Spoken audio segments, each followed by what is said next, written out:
예수님께서 성전에 계시다가 밖으로 나가실 때에 한 제자가 이렇게 말했습니다. 선생님이요, 보소서, 이 돌들이 어떠하며 이 건물들이 어떠하십니까? 한마디로 말해서 제자는 예수님께 성전의 웅장함과 화려함, 그 겉모습을 보면서 성전이 얼마나 좋습니까? 라고 물었던 것입니다. 바로 그때에 예수님께서는 뭐라고 대답을 하셨느냐? 이 큰 건물을 네가 보느냐? 돌 하나도 돌 위에 남아있지 않고 다 무너지게 될 것이니라. 아니, 이게 무슨 날벼락 같은 말씀입니까? 말도 되지도 않는 말씀 같아요. 그렇게 웅장하고 견고하게 보이는 성전이 무너지게 된다며. 그야말로 우리 예수님은 성전이 파괴된다, 완전히 무너져 버린다 라고 말씀을 하셨던 것입니다. 그래서 베드로와 야고보와 요한과 안드레가 예수님께 조용히 나가서 다시 묻습니다. 우리에게 가르쳐 주시옵소서. 어느 때에 그러한 일이 벌어지겠습니까? 그리고 그 일이 벌어질 때에 무슨 징조가 나타나겠습니까? 예수님이 저들에게 대답을 해 주십니다. 너희가 사람의 미혹을 받지 않도록 주의하라. 사람들이 와서 내가 그러다 라고 말할 때에 너희는 그를 믿지 말아라. 난리와 난리의 소문을 들을 때에 두려워하지 말아라. 이런 일이 있어야 하되 아직 끝은 아니니라. 민족이 민족을, 나라가 나라를 대적하여 일어나겠고 곳곳에 지진이 일어나며 또한 백성들에게는 기근이 있을 것이니라. 그때가 곧 재난의 시작이 되느니라. 먼저 우리 예수님은 제자들에게 너희는 사람의 미혹을 받지 않도록 주의하라 그랬어요. 여기서 말하는 이 미혹이 뭘까요? 미혹하는 자는 남을 교묘하게 현혹해서 자기의 유익을 취득하는, 끼치는 그러한 사기꾼들을 말하는 것입니다. 헬라어로 보면은 플라네수 시인인데 그들은 잘못되게 인도할 것이다 라는 뜻으로서 단순한 사기와 다른 의미를 보여주는 것입니다.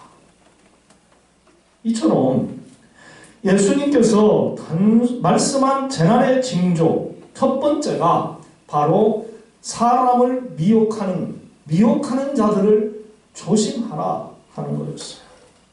내 이름으로 와서 내가 그러라 하는 것을 보면은 거짓 그리스도를 의미한다는 거예요. 그들은 사람의 마음을 끌 수 있게 교리를 자기들 마음대로 만들어서 수많은 사람들을 잘못된 길로 몰아갑니다. 이들이 바로 이단자들이라는 거예요. 겉으로는 성경을 들고 다닙니다. 또한 성경을 많이 읽고 연구한다고 합니다. 잘 가르친다고 합니다. 하나의 단어를 여러 가지로 표현을 하면서 잘 쪼개어가지고 맛있게 가르친다. 호감을 사람들로 하여금 느끼게 합니다.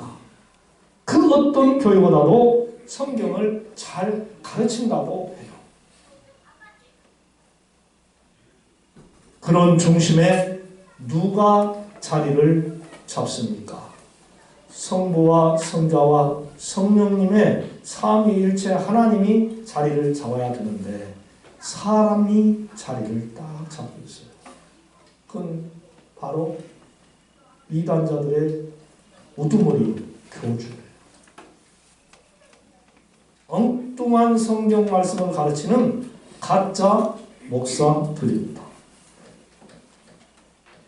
그야말로 영적 사기꾼들, 하나님의 양들을 도둑질하는 도적 놈들이죠. 죽어가는 영혼들을 살려야 하는데 죽어가는 영혼들을 살리기는커녕 신앙생활 잘하고 있는 믿음의 성도들을 믿음에서 떠나게 하고 교회를 떠나게 하고 가정을 파괴케 하는 그러한 악한 짓을 저지르는 자들입니다. 하나님의 종들로 세워야 되는데 자기들의 하수인으로 머슴으로 삼아버려요. 이게 말이 됩니까? 결국 이단자들 때문에 교회만 혼란하게 됩니다. 믿음 좋던 사람들이 교회를 떠난다니까요. 세상 사람들의 눈에 교회가 이상하게 보이게 합니다. 세상을 살리는 교회가 아니라 세상을 죽이는 교회로 봐요. 세상 사람들을 구원의 길로 인도하는 교회를 암적인 요소들로 봐요. 그러니까 전도의 길이 막히는 것입니다. 자기의 가족을 교회를 못 나가게 가로막습니다. 교회 가면은 큰일 나는 것처럼 말합니다. 참 기가 막힌 일이죠. 이게 무슨 이상한 조화입니까? 보세요. 미혹하는 이단자들이 얼마나 나쁘고 무서운 존재들인가를 가르쳐주는 대목입니다. 그야말로 교회와 세상의 암적인 요소들이에요. 사랑하는 성도 여러분, 사회 곳곳에 또한 여러분 주변에 가까이에 있는 교회도 아닌데 교회처럼 행세하는 이러한 이단자들, 교회를 경계하시고 조심하시기를 바랍니다. 늘 깨어 있어서 기도하고 내 믿음이 퇴색되지 않도록 그들에게 끌려가지 않도록 정신 차리고 자기의 믿음을 지켜야 할 줄로 믿습니다. 영 분별을 할 줄 알아야 그래야 멸망에서 구원의 길로 가는 거다. 또한 전쟁이 있을 것이고 곳곳에 지진이 일어나고 기근이 있을 것이라고 예수님은 말씀을 하셨습니다. AD 70년에 유대 나라가 바벨론에 의하여 멸망당하고 성전이 그야말로 파괴됩니다. 70년 동안 식민지 생활을 합니다. 나라를 빼앗기는 그러한 공포스러운 저주스러운 삶을 살게 된다는 것이죠. 여러분, 한 나라가요 다른 나라와 전쟁을 해서 져가지고 그 나라를 빼앗긴다고 한번 가정을 해보세요. 우리나라는 이미 한번 경험을 독특히 했어요.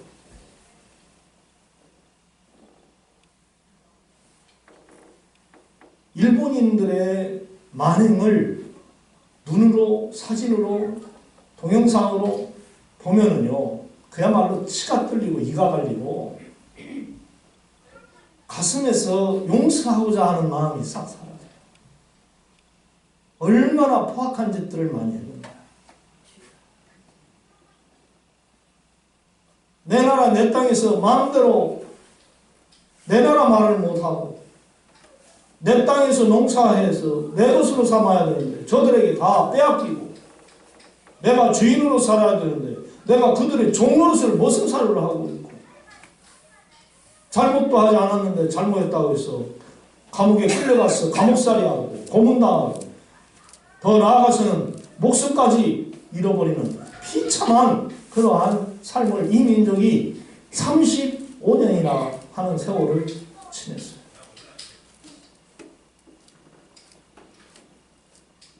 우리는 겪지 않았기 때문에 모르는데요. 이 사실을 겪은 분들은요, 그야말로 고개를 절레절레 하는 거예요. 타국인들이 우리나라에 와서 수년간 살아도 시민권을 얻지 못해가지고 살 때에 얼마나 그들이 불편합니까? 몸이 아파도 마음대로 병원에 가서 치료받지도 못하고, 교육을 받고 싶어도 영주권이, 시민권이 없어서 교육도 제대로 못 받고, 그야말로 주권자로 살아야 되는데 들러리로 세상을 살아가고 있어요. 슬픈 일이죠. 불법 체류자라 해가지고 그들을 채용한 업주들이, 주인들이 온갖 욕설을 퍼붓고 폭행하고 감금하고 착취해도 꼼짝 못하고 사는 그런 불쌍한 사람들이 지금 우리나라에 무척이나 많아 있어요.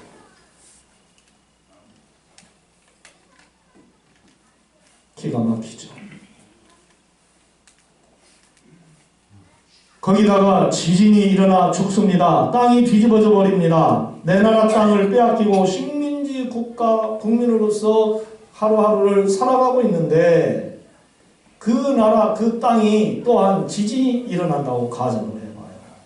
그나마 애써서 농사하고 부딪혀서 그것이라도 먹고 살아야 되는데 그것조차도 먹지 못하게 되는 이 비참한 현상, 비참한 상황에 빠지고 기근이 시작됩니다. 기근. 여러분, 배 고파 보셨습니까? 하루 한 끼, 두 끼 그냥 밥 먹을 때를 놓쳐서 배고파 본 것보다는 식량이 없어서 배가 고파 본 적이 있냐고요.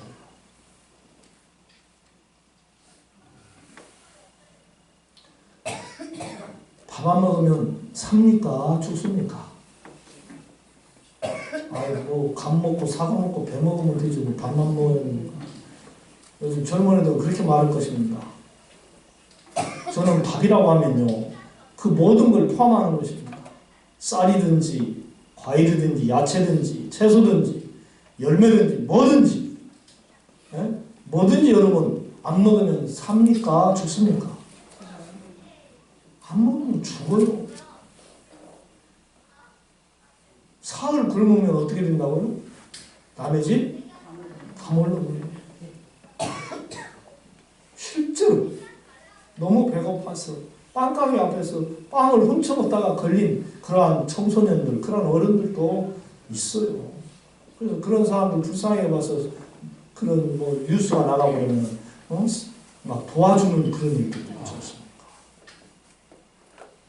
아니, 세상에 얼마나 배가 고프면 그 빵을 훔쳐먹어요. 배 고픈데 죽게 생겼는데 안 먹고는 못 견딘다는 거예요. 사람이 본능이. 그야말로 이 배고픈 것은요, 고통 중에 고통인 거예요. 오죽했으면 성경에 그러한 이야기가 나오니까, 배가 고프니까 남의 자식 잡아먹고 그 다음날 자기 자식 잡아먹는 이런 비극이 일어나요. 배가 고프니까 사람도 잡아먹고. 배고픈 것은 아무도 못 참습니다. 사랑하는 여러분, 끼니끼니 뽀얀 쌀밥에 또한 콩, 수수, 고구마, 밤 여러 가지 영양이 될 만한 잡곡이 섞인 그러한 맛있는 밥을 먹을 수 있다면 감사하시기를 바랍니다. 예수님은 제자들에게 이렇게 이단자들이 사람들의 영을 도둑질을 하고 전쟁과 지진과 기근으로 인해 나라를 빼앗기고 굶주리는 그런 때가 온다고 예언을 하셨어요. 지금 눈에 보이는 성전의 화려함과 웅장함에 도취되고 신앙생활을 똑바로 하지 않는 그러한 한심한 사람들의 모습을 깨우쳐주는 그러한 귀한 말씀을 해주셨어요. 맞습니다. 우리가 나와서 이렇게 예배를 드리는 이 귀한 성전이 견고하고 아름답게 할 수 있도록 잘 가꿔야 할 것입니다. 그리고요, 그보다는 더 우선적으로 해야 할 것이 있어요. 여러분의 믿음이 반석 위에 서서 든든히 서서 흔들리지 않는 그러한 신앙생활을 잘 해야 할 줄로 믿습니다. 할렐루야. 내 믿음이 더 중요하다. 우리 믿음이 중요하다. 건강한 믿음, 건전하고 실속 있는 아름다운 믿음으로 하나님 나라에 우리가 들어가야 하는 거예요. 성도는 하나님의 자녀들인데 사기꾼, 도둑질하는 자들, 이단자들의 사슬에 꾀임을 받아서 하수인으로 살다가 멸망길로 가면 안 되죠. 우리는 반드시 하나님의 나라 저 천국에 들어가야 할 줄로 믿습니다. 아멘. 네. 또한 성도는 자기가 사는 나라와 자기가 다니는 하나님의 교회를 위해서 희생하고 기도하는 그러한 신앙생활을 해야 할 줄로 믿습니다. 여러분, 우리나라를 위해 꼭 기도하시기를 바랍니다. 며칠 전에 제가 가지고 있는 단톡방에 한 친구가 2040년도에는 대한민국이 없어질 것이다 라고 하는 그런 섬뜩한 글을 제가 읽어보았습니다.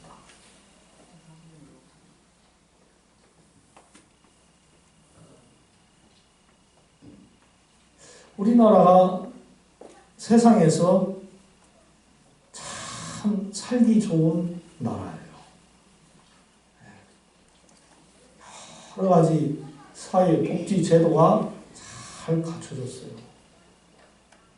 고속도로는 또 얼마나 잘 뚫려 있습니까? 사통팔통.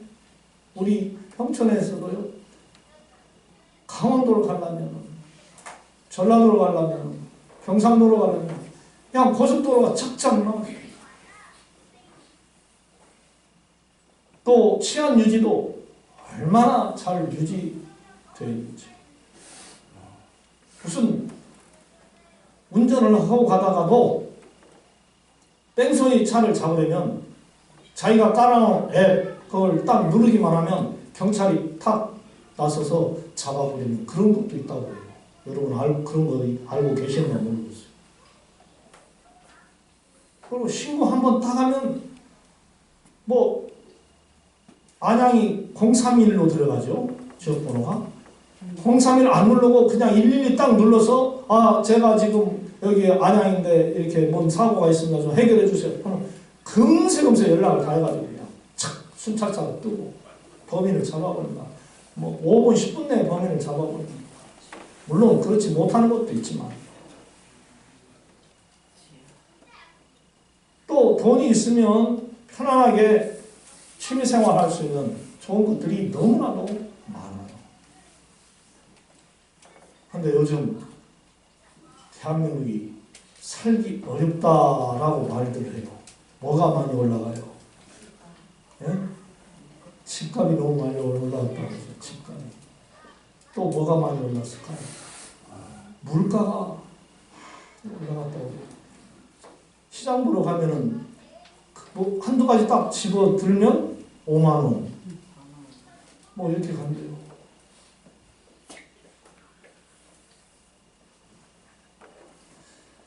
이렇게 살기 좋은 나라인데 우리나라 빚이 얼마나 여러분 지금 되는지 아십니까?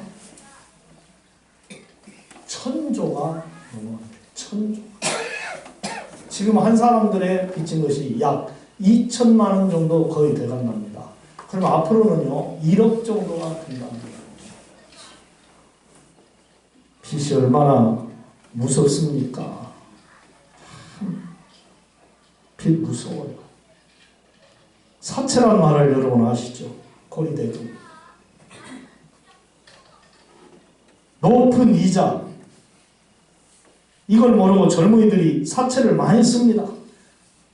또 사채가 나쁜 것이라는 것을 알면서도 부모와 상의를 하고도 이 사채를 쓴 사람이 10명 중에 1명의 젊은이가 쓴다는 거예요. 벤저민 프랭클린이라고 하는 사람은 이런 말을 했습니다. 빚을 지고 내일 일어나기보다는 오늘 밤 먹지 말고 잠들어라. 돈을 빌리러 가는 것은 자유를 팔러 가는 것이다. 이 얼마나 무서운 말입니까? 빚지는 순간부터 뭐가 없어진다는 거예요? 자유가 없어지고. 여러분 빚져봐서 아시죠? 저도 농협에서 뭐가 딱 뜨면 그냥 덜컥 돼요. 아, 또 이자 내라고 하는구나.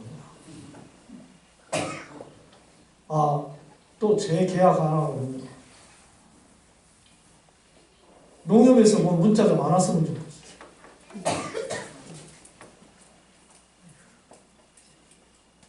빚을 쓸 때는 모르지만 갚아야 할 날짜가 다가올수록 점점 무거운 짐이 됩니다. 빚을 져보면 남의 돈은 무섭고 내 돈 귀하다는 삶의 진리를 깨닫습니다. 제 친구 하나가 안목사, 내가 빚이 많아가지고 힘드네. 그런 말을 하더라고. 빚이 많아서 힘들어. 아니, 뭔 빚이 이렇게 많은가? 두 아들, 딸을 갖다가 외국에서 공부시키고 뒷바라지 하다 보니까 빚이 많이 쳤네.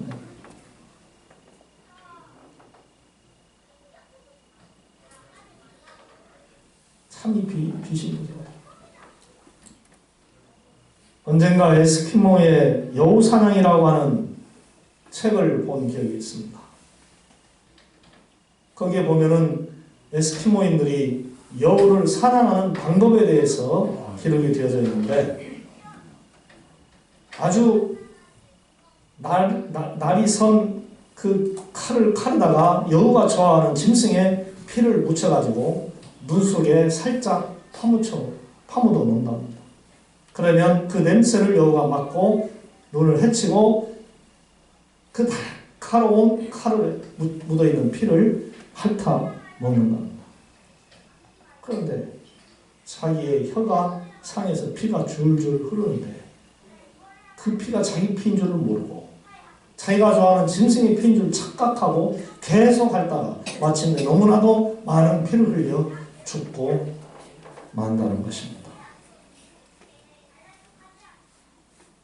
오늘 또 북극의 여우들은 내일 저녁 그렇게 하다가 목숨을 잃어간다고 하는 거예요. 우리나라가 지금 이렇게 많은 빚을 졌다는 것입니다. 언제 그리스와 같은 그러한 위기를 당할지 몰라요. 재앙을 만날지 모른다는 것이죠. 도저히 감당하기 어려운 때가 올 수도 있다는 거예요. 이 나라가. 그날에 오면은 모든 백성들은 희망을 잃습니다. 좌절합니다. 낙심합니다. 또한 쓸 것이 없어서 사람들에게 빌리러 다닐 것이고 그 상황 속에서 비참한 그러한 삶을 누리게 된다는 것이죠. 수많은 사람들이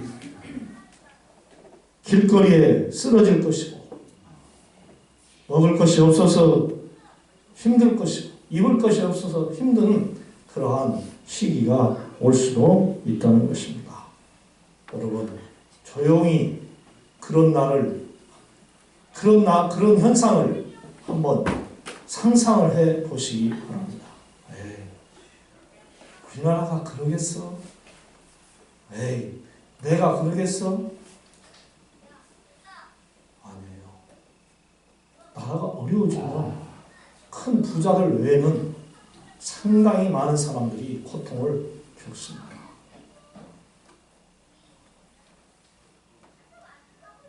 우리는 조상들로부터 좋은 나라와 좋은 교회와 또한 좋은 가정을 물려받았습니다.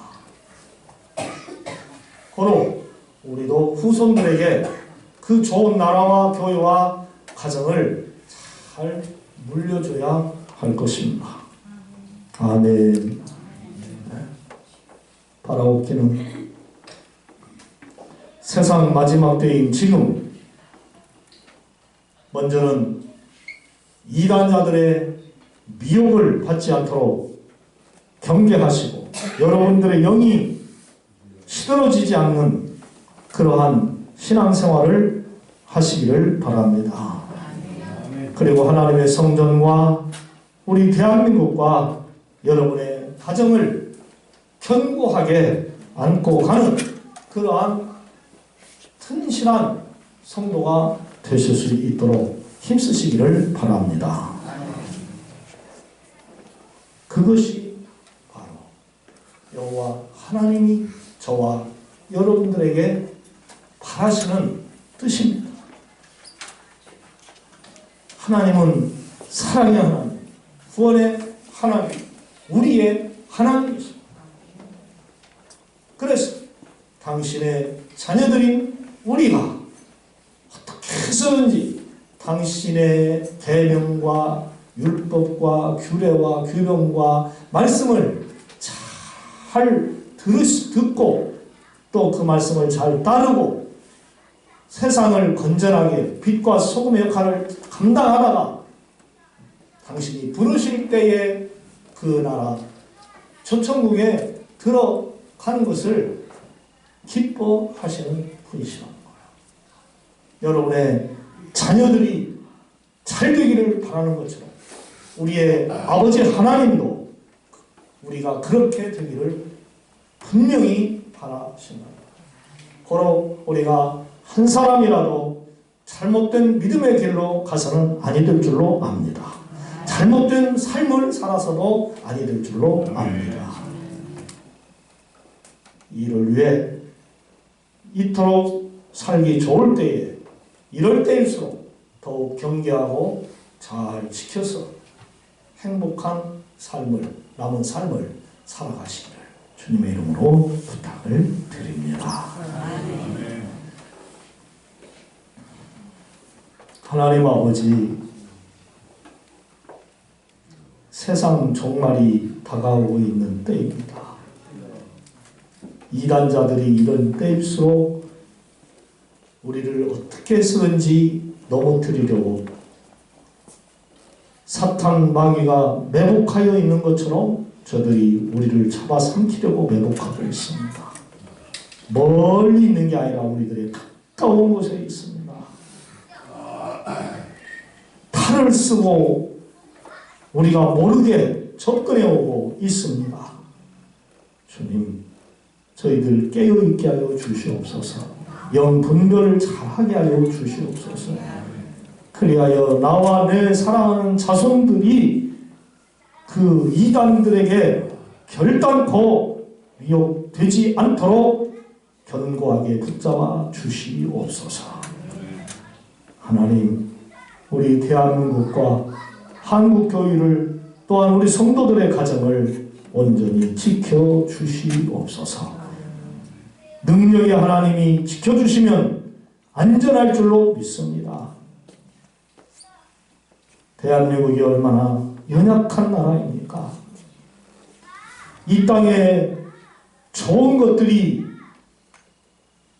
천연의 지하 자원들이 풍부하지 않습니다. 남의 나라에 손을 빌려야 되고 이용해야 하는 처지입니다.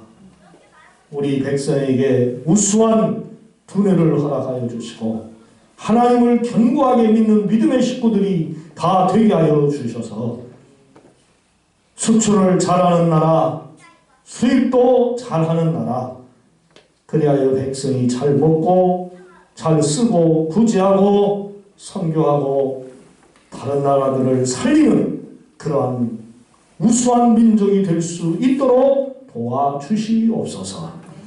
한국 교회가 이 험한 세상을 바르게 이끌어가는 살아있는 교회가 되게 하여 주시옵소서. 우리 반석중앙교회 모든 성도님들이 그런 성도들 되게 하여 주시옵소서. 예수님의 이름으로 기도드리옵나이다. 아멘.